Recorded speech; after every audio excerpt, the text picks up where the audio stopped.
Emmanuel, Paulo e Estevão.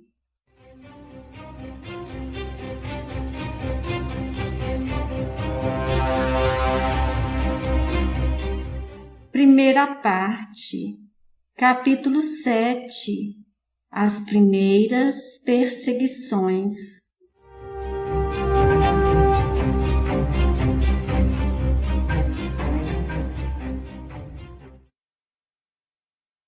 Saulo de Tarso, nas características de sua impulsividade, deixa-se empolgar pela ideia de vingança. Impressionado com o desassombro de Estevão em face da sua autoridade e da sua fama. A seu ver, o pregador do Evangelho infringira-lhe humilhações públicas que impõem reparações equivalentes. Em Saulo reside as esperanças do porvir no tocante aos interesses da casuística. Os intelectuais, os antigos sacerdotes, os doutores do templo, nele estimam uma personalidade vigorosa, uma argúcia psicológica, um guia seguro. Jerusalém o destina ao papel de mestre do templo. E assim, as controvérsias de Estevão dói-lhe nas fibras mais sensíveis. Se por um lado seu ressentimento é apanágio de uma juventude ardorosa e sincera, por outro, o orgulho racial, o instinto de domínio toldam-lhe a retina espiritual.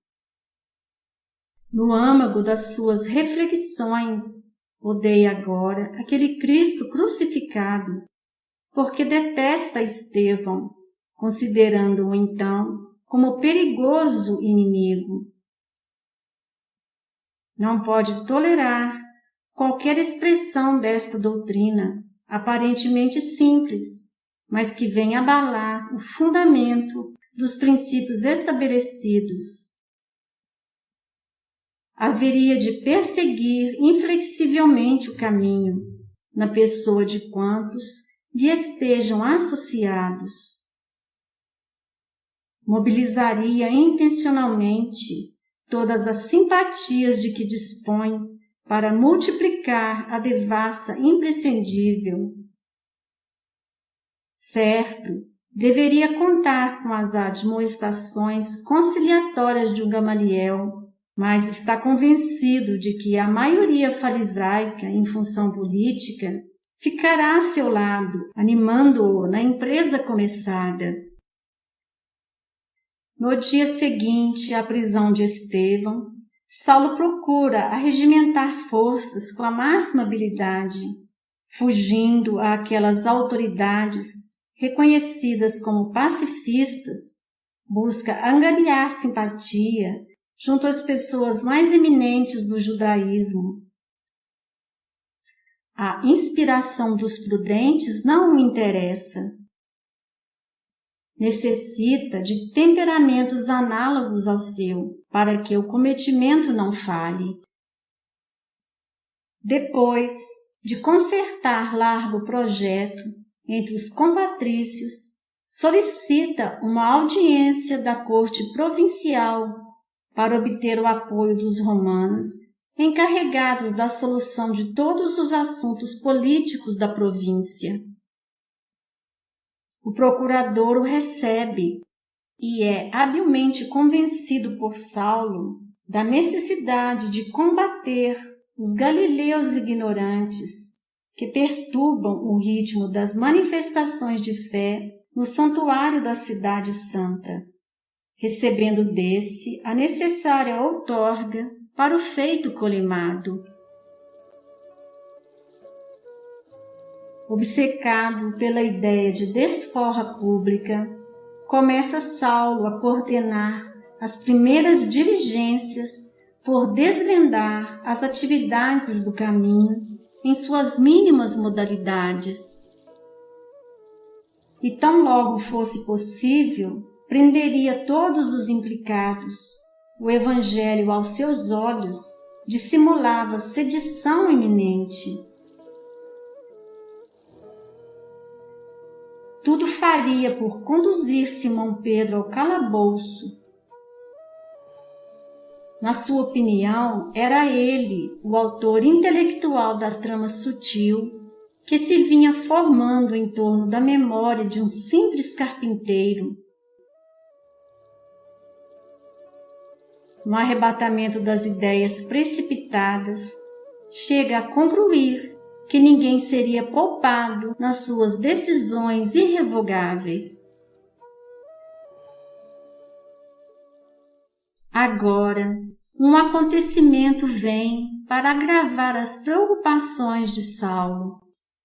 2 compatrícios riquíssimos, Oséias Marcos e Samuel Natã, após ouvirem a defesa pessoal de Estevão no Sinédrio, impressionados com a eloquência e justeza dos conceitos do orador, distribuem com os filhos a parte da herança cabível a cada um e doam ao caminho o restante dos seus haveres.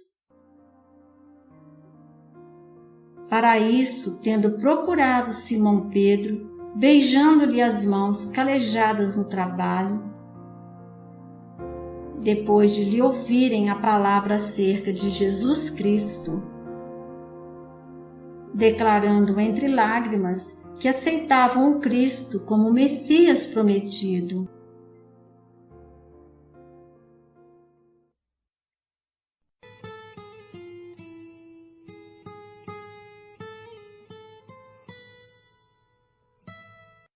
A notícia ecoa nos círculos farisaicos com as características de verdadeiro escândalo.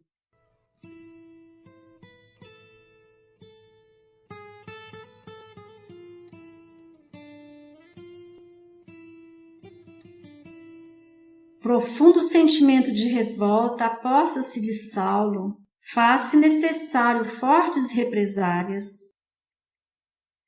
Com a gravidade de tal ocorrência, busca as autoridades supremas do Sinédrio.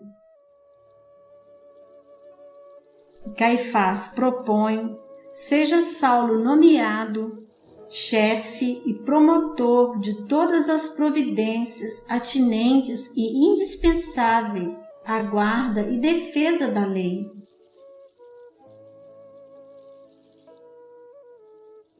Competindo-lhe então promover todos os recursos que julgasse convenientes e úteis, reservadas ao Sinédrio, as últimas decisões máxime as de natureza mais grave. Após isto, Saulo ordena a detenção de Samuel e Oséias até que resolvam a reconsiderar. Tenciona agora recolher Simão Pedro ao calabouço e é informado que Gamaliel, a convite deste, fora visitar neste mesmo dia as instalações e os feitos do caminho. Saulo chega mesmo a duvidar da sanidade mental de Gamaliel, se indispondo mais ainda com Simão Pedro. Seria conduzido de qualquer maneira ao cárcere para necessárias inquirições. Com que fim deixara ele as redes para arvorar-se em benfeitor dos pobres em Jerusalém? Não estaria sediando os pobres a tal movimento?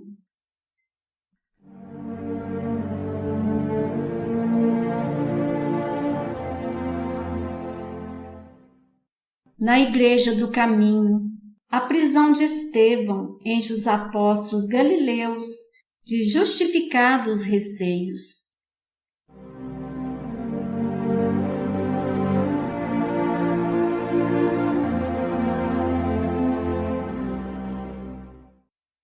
Pedro recebe a notícia com profunda tristeza.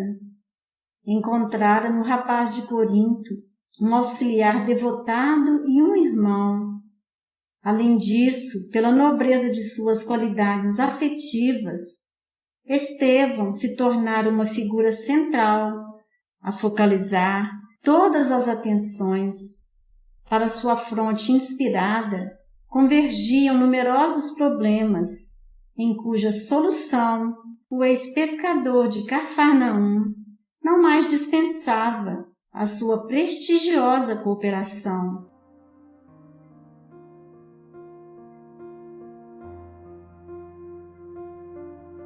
Amado pelos aflitos e sofredores, tem sempre a palavra de bom ânimo, que levanta o mais desalentado coração.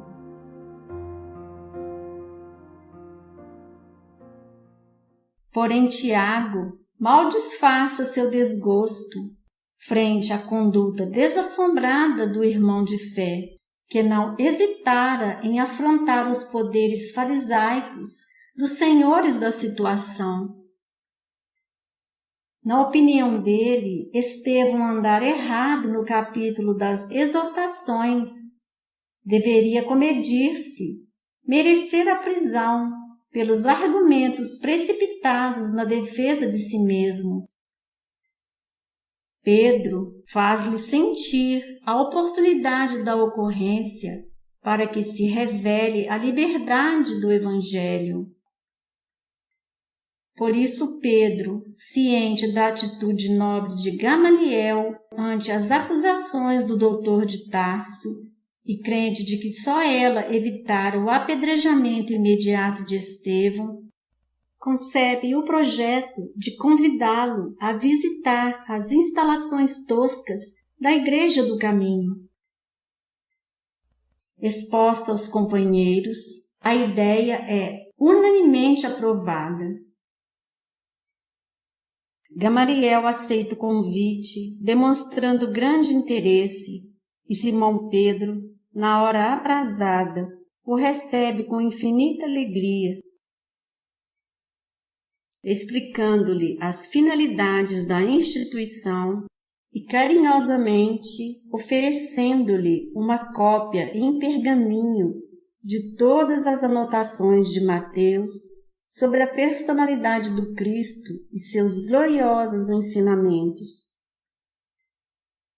dando a entender que deseja expor à sua respeitável apreciação todos os programas da Igreja Humilde. Simão Pedro conduz o velho doutor a todas as dependências. Chegam então à longa enfermaria, em que se aglomeram os mais diversos doentes. O grande rabino não consegue ocultar a máxima impressão, comovido até as lágrimas, com o quadro que se lhe depara aos olhos espantados.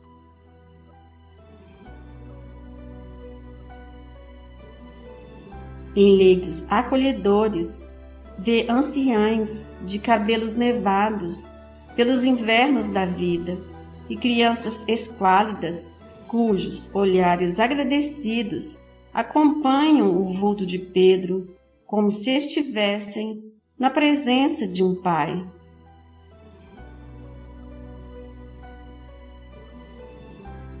Porém agora acontece algo que o marcará profundamente. Mal dá 10 passos em torno dos móveis singelos e limpos, quando estaca à frente de um velhinho de miserável aspecto. Imobilizado pela enfermidade que o prostra, o pobre enfermo parece reconhecê-lo igualmente.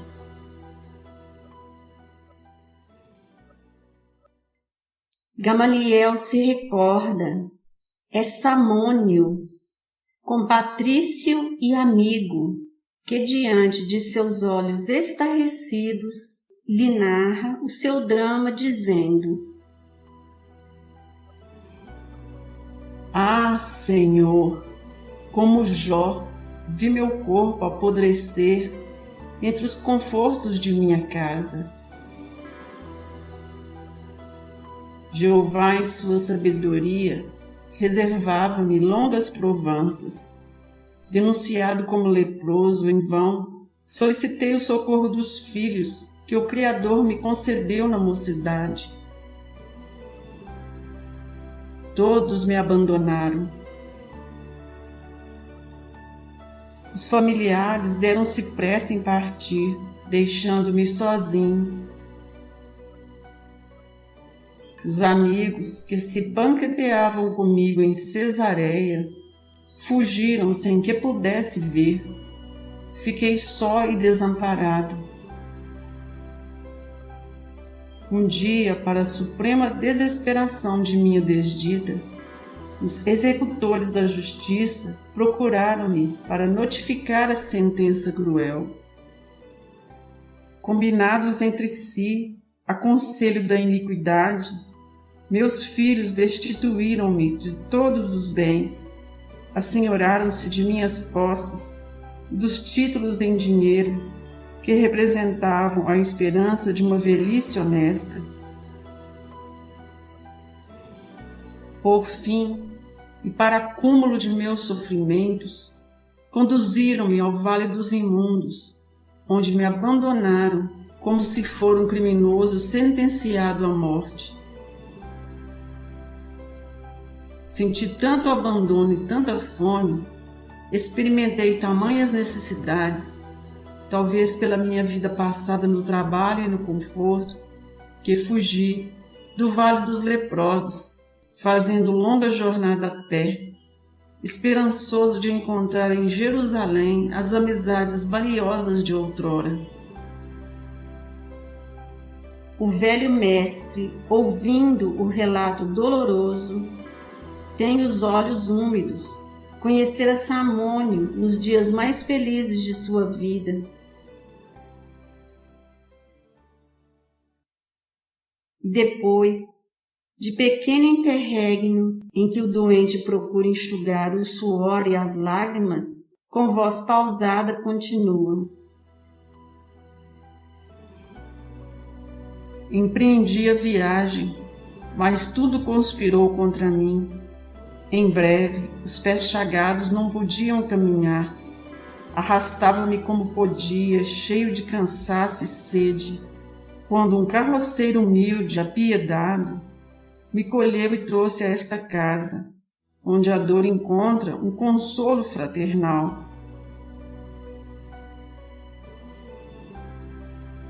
Gamaliel não sabe como expressar sua surpresa, tal a emoção que lhe vibra no íntimo. Pedro igualmente está sensibilizado, acostumado à prática do bem, sem cogitar jamais dos antecedentes do socorrido. Vê no caso uma confortadora revelação do amoroso poder do Cristo.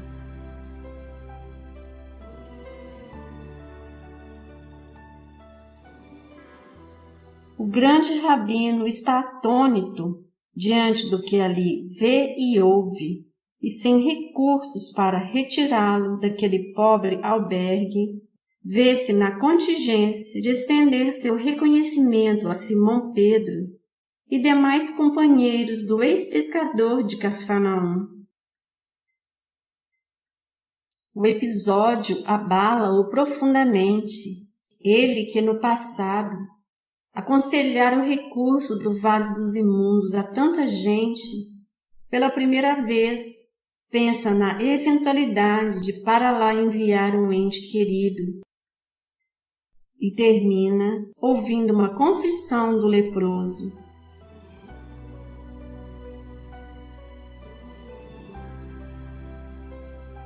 Além de agradecer o esforço dos meus benfeitores, tenho também de agradecer a misericórdia do Cristo.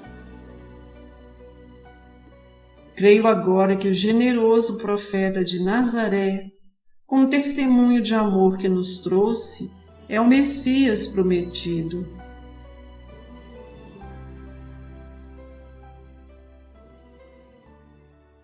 O grande doutor compreende o êxito da nova doutrina. Aquele Jesus desconhecido, ignorado da sociedade mais culta de Jerusalém, triunfa no coração dos infelizes pela contribuição de amor desinteressado que trouxera aos mais deserdados da sorte, mas daí a considerá-lo o próprio Messias? E Samônio, percebendo sua hesitação, diz: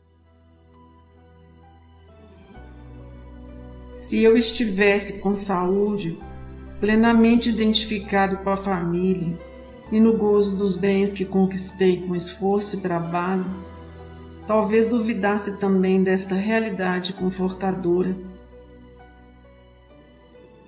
Mas estou prostrado, esquecido de todos, e sei quem me deu mão amiga.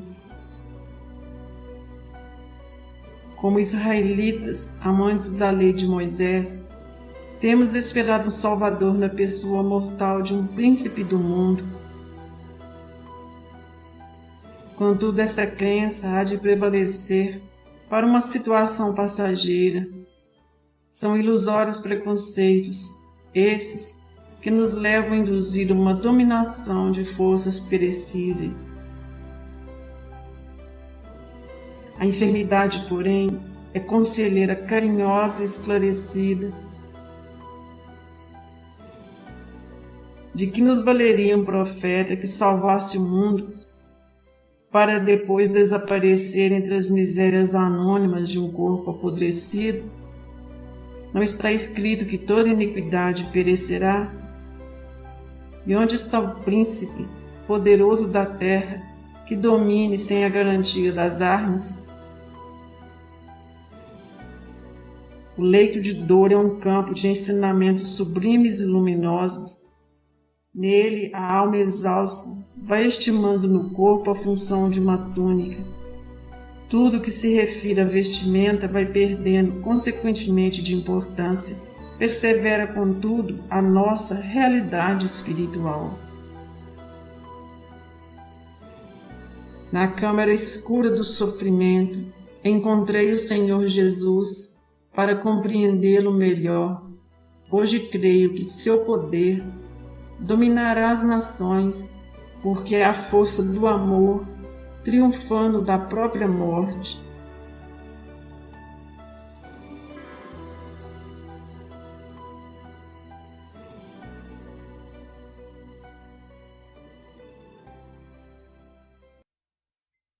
A voz daquele homem, marcado de feridas roxas, no seu grave entono, parecia um clarim da verdade saindo de um montão de pó. A pregação do Cristo nos lábios de um doente desamparado tem um cunho de beleza misteriosa e singular. Gamaliel confessa reconhecer que o doente fala com muita sabedoria, porém, em pleno gozo de saúde e bem-estar junto dos seus, não consegue operar os seus raciocínios neste rumo.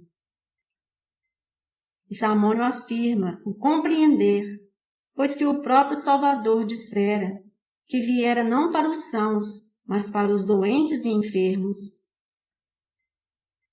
Esta observação de Samônio calha-lhe fundo o coração de homem sincero e justo, porém atento ao cargo oficial que ocupa, necessita prudência para não confundir os sentimentos do povo, e com um sorriso conciliador e sincero, diz a Samônio que o mesmo talvez tenha razão e promete estudar o seu Cristo. Antes de se retirar, o sábio rabino felicita os companheiros de Jesus pela obra, porém os lembra da necessidade de inserir na igreja as práticas do judaísmo, pois sabe Gamaliel que os galileus não estariam isentos de perseguição, ainda mais tratando-se de uma organização iniciada por alguém que fora condenado à morte pelo Sinédrio. Com esses conselhos, visa aparar os golpes da violência que cedo ou tarde haveriam de chegar. Pedro, João e Tiago agradecem sensibilizados a carinhosa admoestação, e o velho doutor regressa ao lar fundamente impressionado com as lições do dia, levando consigo os apontamentos de Mateus, que se põe a ler imediatamente. Oséias e Samuel são presos, sem nota de culpa, a fim de responderem a rigoroso inquérito. Organiza-se uma vasta nominata dos israelitas mais destacados que frequentem as reuniões na Igreja do Caminho. O moço de Tarso determina se abra inquérito geral e decide iniciar as prisões no reduto dos galileus. É pela manhã de um dia muito claro que o futuro rabino, cercado de alguns companheiros e soldados, bate à porta da casa humilde, fazendo grande alarde dos fins de sua visita insidiosa. Simão Pedro em pessoa vai atendê-lo, com grande serenidade nos olhos. Indisfarçável pavor estabelece-se entre os mais tímidos, porquanto 2 jovens que acompanham o apóstolo se incumbem de correr ao interior e espalhar a notícia. És tu, Simão Pedro, antigo pescador de Cafarnaum? Pergunta Saulo com certa insolência. Eu mesmo. Responde com firmeza. Estás preso, diz o chefe da expedição no gesto de triunfo, e ordena: seja o apóstolo algemado incontinenti. Pedro não opõe a mínima resistência. Impressionado com o temperamento pacífico que os continuadores do Nazareno testemunham sempre, Saulo objeta com escárnio: o mestre do caminho deve ter sido um alto modelo de inércia e covardia. Ainda não encontrei qualquer indício de dignidade nos seus discípulos, cujas faculdades de reação parecem mortas. Recebendo em cheio tão acerba injúria, o ex-pescador responde serenamente: enganai-vos quando assim julgais. O discípulo do Evangelho é apenas inimigo do mal e, na sua tarefa, coloca o amor acima de todos os princípios. Além do mais, nós consideramos que todo julgo com Jesus é suave. O jovem tarsense, detentor de tão alto poderio, não dissimula o mal-estar que a resposta lhe causa e, apontando o continuador de Jesus, diz a um dos homens da escolta: Jonas, toma conta dele. E resoluto toma a dianteira, penetrando ousadamente em busca dos apartamentos mais íntimos. De porta a porta encontra mendigos que o fitam, tomados de espanto e amargura. O quadro vivo de tanta miséria abrigada enche-o de admiração, mas esforça-se por não perder a infibratura implacável, de maneira a executar seus projetos nos menores detalhes.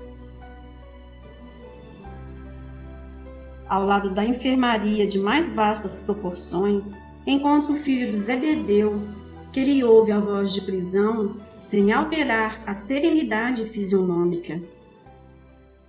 Sentindo as mãos grosseiras do soldado que lhe aplica as algemas, João ergue os olhos ao alto e murmura simplesmente: encomendo-me ao Cristo. O chefe da caravana olha-o com profundo desprezo e exclama altivamente para os companheiros: faltam 2 dos mais suspeitos, procuremo-los. Refere-se a Felipe e Tiago, na qualidade de discípulos diretos do Messias Nazareno. Mais alguns passos e o primeiro é encontrado facilmente. Felipe deixa-se algemar sem protesto. Suas filhas o rodeiam aflitas e chorosas.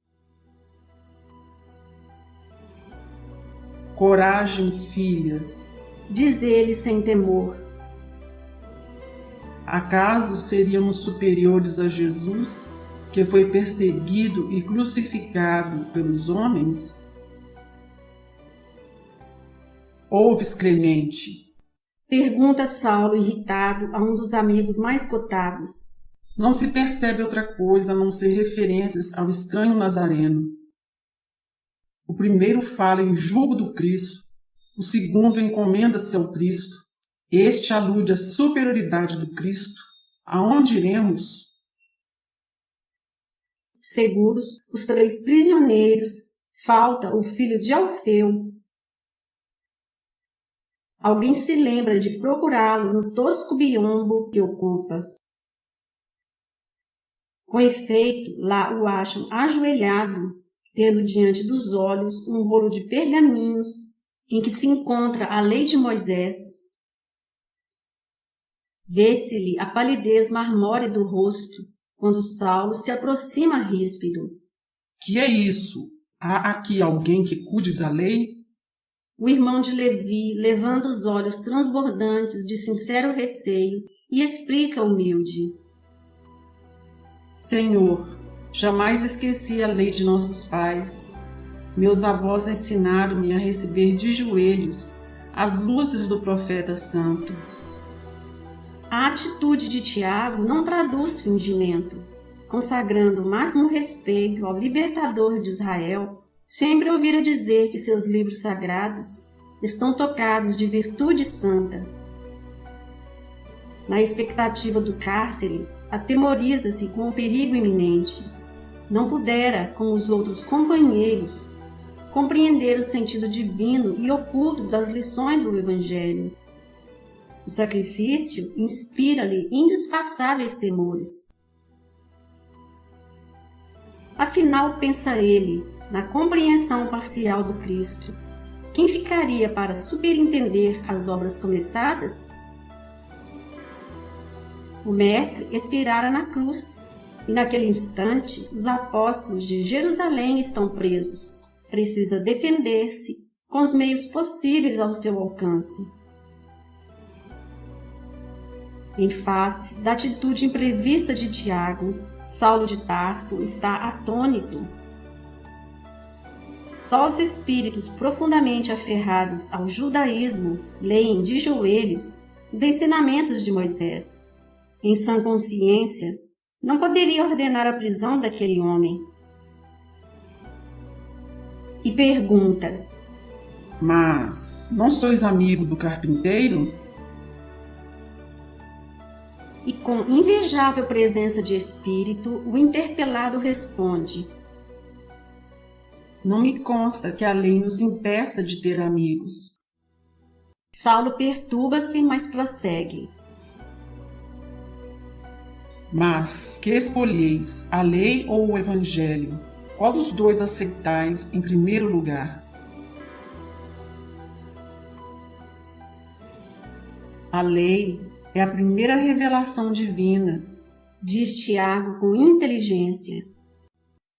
Ante a resposta que o desconcerta, de alguma sorte o moço de Tarso reflete um momento e acrescenta dirigindo-se aos circunstantes: Está bem, este homem fica em paz.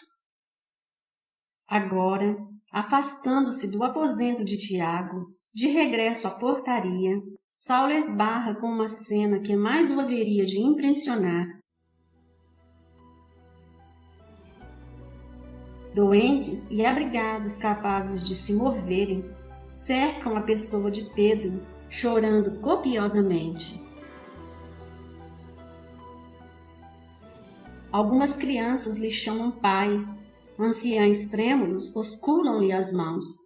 Quem se compadecerá de nós agora? Pergunta uma velhinha debulhada em pranto. Meu pai, aonde vão levar-vos? Diz um órfão afetuoso, abraçando-se ao prisioneiro. Vou ao monte, filho. Responde o apóstolo. Se vos matarem, torna o pequenino com uma grande interrogação nos olhos azuis. Encontrar-me-ei com o mestre e voltarei com ele. esclarece Pedro bondosamente. Nesse instante, surge a figura de Saulo, que regressa. Contemplando a multidão de aleijados, cegos, leprosos e crianças que entopem a sala, exclama irritado: Afastem-se, abram caminho. Alguns recuam espavoridos, vendo os soldados que se aproximam, enquanto os mais resolutos não arredam passo. Um leproso que mal se põe de pé adianta-se. É o velho Samônio. Recordando do tempo em que podia mandar e ser obedecido, aproxima-se de Saulo com desassombro, o questionando para onde iriam levar os prisioneiros. E, com um gesto de repugnância, o moço tarcense exclama: Para trás, será possível que um homem da lei tenha de dar satisfações a um velho imundo? Os guardas armados tentam adiantar-se para castigar o atrevido. No entanto, a lepra defende Samônio dos seus ataques. Prevalecendo-se da situação, o antigo proprietário de Cesareia revida com firmeza, dizendo que o homem da lei não precisa prestar contas senão a Deus, quando no exato cumprimento de seus deveres, e que naquela casa falavam os códigos de humanidade, e que se para Saulo ele era um velho imundo, para Simão Pedro ele era um irmão. E questiona a justiça de Saulo, que se o Deus dos exércitos era fator de ordem, o Evangelho ensinava a buscar em Deus a providência e o carinho de um pai. Em lhe ouvindo aquela voz digna, que flui da miséria e do sofrimento, como um apelo de desesperação, Saulo queda-se admirado. O mendigo, entretanto, depois de longa pausa, prossegue resoluto: Onde estão as vossas casas de arrimo aos oprimidos da sorte? Quando vos lembrastes de um asilo para os mais infelizes? Enganai-vos, se supondes inércia em nossa atitude. Os fariseus levaram Jesus ao calvário da crucificação, privando os necessitados de sua presença inefável. Por haver praticado o bem, Estevão foi metido no cárcere. Agora o Sinédrio requisita os apóstolos do caminho, retribuindo-lhes a bondade com a escuridão do calabouço. Mas estáis equivocados. Nós, os miseráveis de Jerusalém, haveremos de lutar convosco. De Simão Pedro nós disputaremos a própria sombra. Se vos negardes a atender nossas súplicas, importa lembrardes que somos leprosos, envenenaremos vossos postos, pagareis a perversidade com a saúde e com a vida. Nesse interim não pôde continuar. Ante a expectação angustiosa de todos, Saulo de Tarso sentencia ríspido: Cala-te, miserável! Onde estou que te pude ouvir até agora? Nem mais uma palavra. E designa a um dos soldados a dar-lhe 10 bastonadas, pois tornara-se indispensável castigar-lhe a língua insolente e viperina. E ali mesmo, à vista de todos os companheiros que se retraem amedrontados, Samônio recebe o castigo sem balbuciar uma queixa. Pedro e João têm os olhos úmidos, os demais encolhem-se estarrecidos. Terminada a tarefa, um grande silêncio domina os corações ansiosos e doloridos. O doutor de Tarso rompe a expectativa com a ordem de partida, a caminho do cárcere. 2 crianças pálidas acercam-se, então, do ex-pescador de Cafarnaum e perguntam chorosas: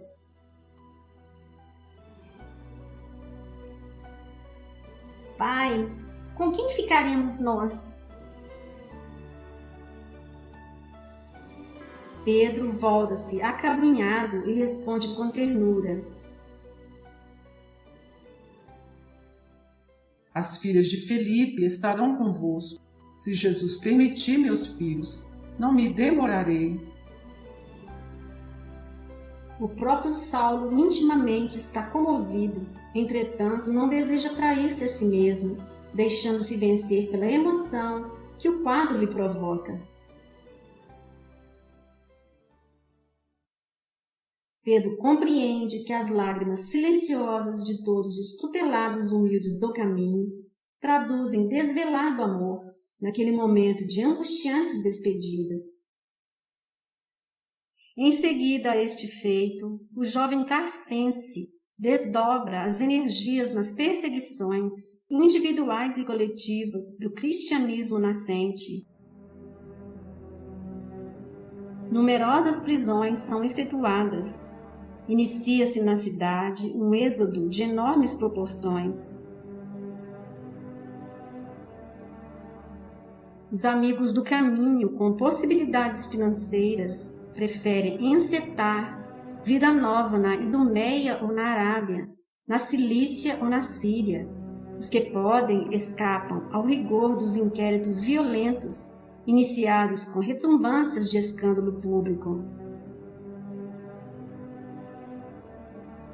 As personalidades mais eminentes são metidas na prisão, incomunicáveis, mas os anônimos e humildes, os da plebe, sofrem grandes vexames nas dependências do tribunal, onde se fazem os interrogatórios. Os guardas, assalariados por Saulo para a execução do nefando trabalho, excedem-se nos abusos. Saulo torna-se a mola central do movimento terrível e execrado por todos os simpatizantes do caminho. Multiplicando energias, visita diariamente os núcleos do serviço, a que costuma chamar expurgo de Jerusalém, desenvolvendo atividade pasmosa, dentro da qual mantém a vigilância constante das autoridades administrativas, encorajando os auxiliares e prepostos, instigando outros perseguidores dos princípios de Jesus, sem deixar arrefecer-se o zelo religioso do Sinédrio. Dentro de uma semana, após as prisões efetuadas na igreja modesta, realiza-se a memorável sessão em que Pedro, João e Filipe deveriam ser julgados. A assembleia excepcional desperta maior curiosidade.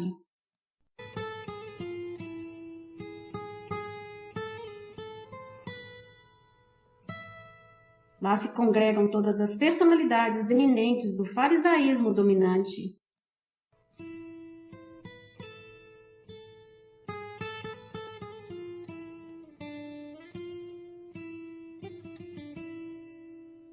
Gamaliel comparece, dando mostras de profundo abatimento.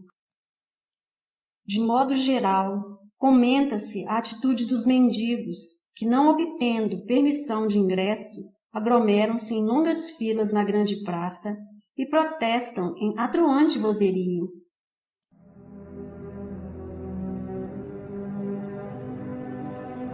Debalde aplicam-lhes bastonadas a torto e a direito, porque a turba de miseráveis assumira proporções nunca vistas. O quadro é curioso e alarmante.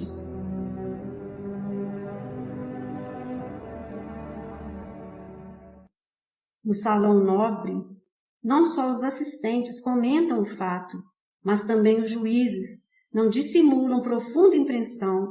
O próprio Anás conta o assédio de que vem sendo objeto por parte dos favorecidos de Jerusalém.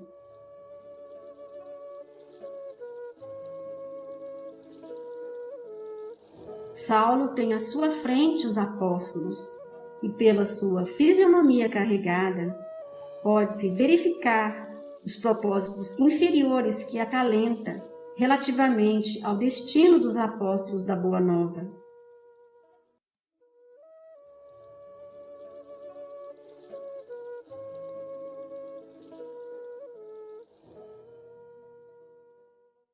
Vê-se então que Gamaliel se detém, com o sumo sacerdote em conversação íntima que dura alguns minutos e desperta grande curiosidade entre os colegas. Em seguida, o venerando doutor da lei chama o ex-discípulo para um entendimento particular, antes de iniciarem os trabalhos. Os colegas percebem que o rabino tolerante e generoso iria advogar a causa dos continuadores do Nazareno. Ao ouvir o que o antigo mestre lhe questiona e admoesta, Saulo se faz pálido.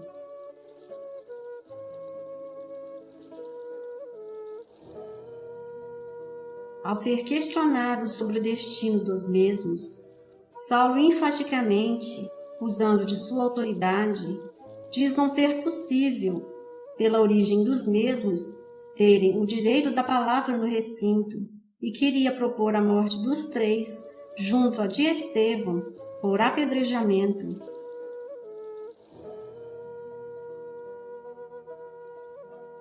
Gamaliel protesta, e Saulo diz não haver outro recurso, não há como encarar tal movimento com tolerância.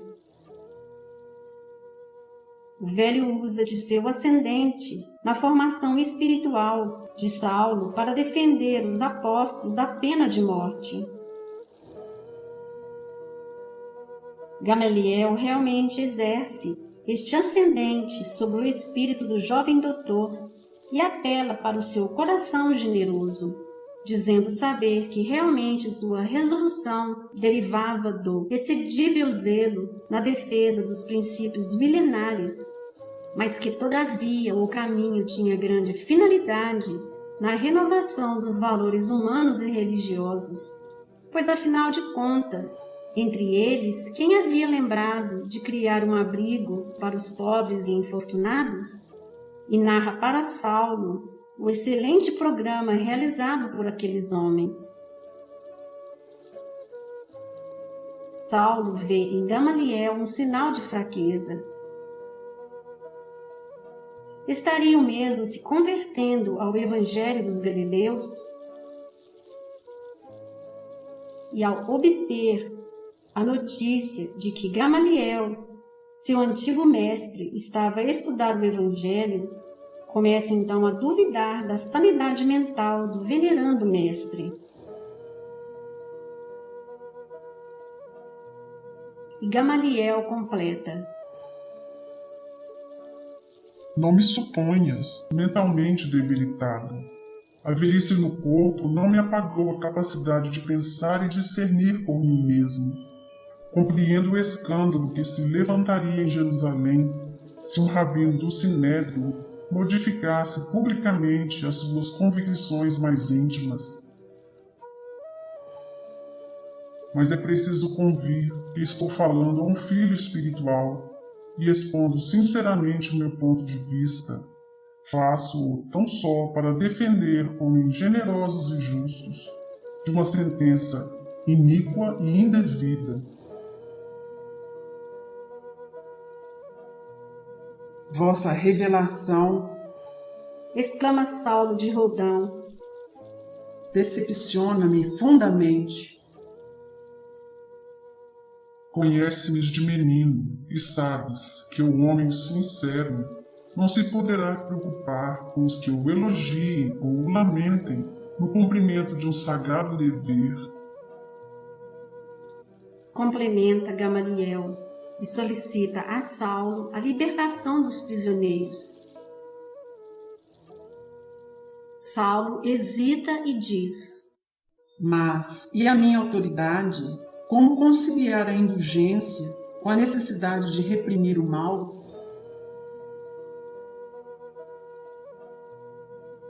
Toda a autoridade é de Deus. Nós somos simples instrumentos, meu filho.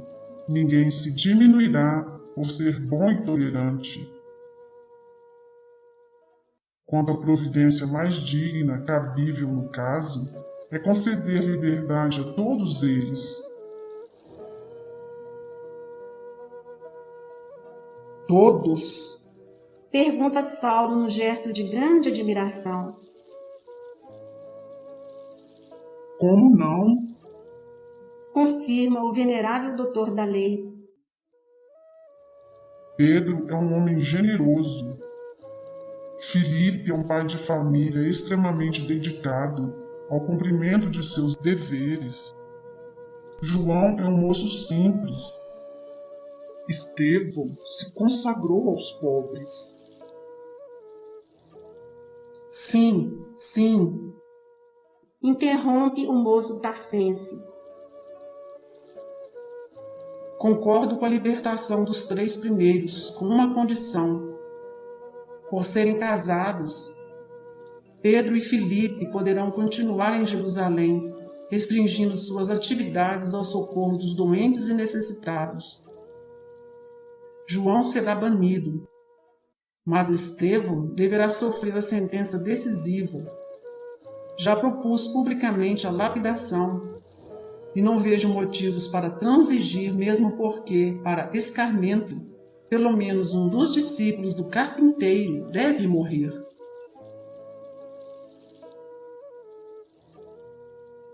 Gamaliel compreende a força daquela resolução pela veemência das palavras que a traduzem.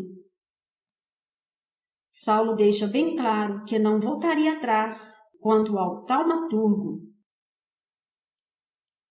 O velho rabino não insiste. Para evitar um escândalo, entende que Estevão pagaria com o sacrifício. Aliás, considerando o temperamento voluntarioso do ex-discípulo, a quem a cidade havia conferido atribuições tão vastas, já não é pouco obter clemência para os 3 homens justos, consagrados ao bem comum.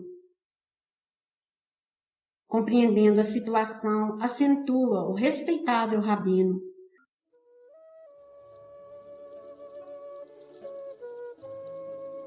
Pois bem, assim seja.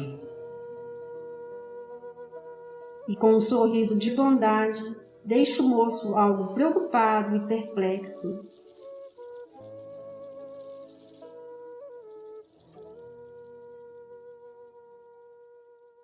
E Emmanuel termina este capítulo narrando: daí a instantes, com surpresa geral da Assembleia, Saulo de Tarso da tribuna propõe a libertação de Pedro e Filipe, o banimento de João, e reitera o pedido de apedrejamento para Estevão, por considerá-lo o mais perigoso dos elementos do caminho. As autoridades do Sinédrio, apreciando os alvitres com satisfação, por saberem que a medida agradaria a turba numerosa, afirmam seu unânime consentimento e a morte de Estevão é aprazada para uma semana depois. Convidando Saulo, os amigos, para a triste cerimônia pública, a que ele próprio haveria de presidir.